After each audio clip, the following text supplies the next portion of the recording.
তোমারে মাফ করার জন্য আমি শবে বরাত এক রাত সাজাইছি, এক রাতে কোটি কোটি মাফ করি। তোমারে মাফ করার জন্য আমি শবে কদর এক রাতে আমি আল্লাহ তাআলা হাজার মাসের রাত্রির চাইতে বেশি মাফ করে থাকি।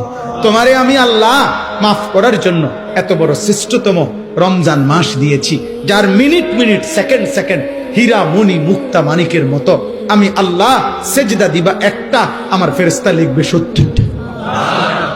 আমি আল্লাহ রহমত দিয়া সাজাইছি, মাগফিরাত দিয়া সাজাইছি, জাহান্নাম থেকে নাজাত দিয়া সাজাইছি। আমি আল্লাহ বৃহস্পতিবার দিবাগত রাতে গুনাহ মাফ করে থাকি।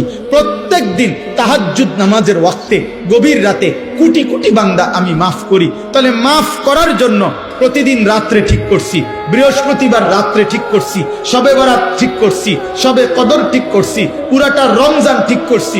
এছাড়াও বান্দা 90 বছরের গুনাহ নিয়েও যদি কেউ আসে, আমি আমার বন্ধুকে বলছি, বন্ধু যদি সে সত্যিকার তওবা করে আমি একসাথে মাফ করে দেব।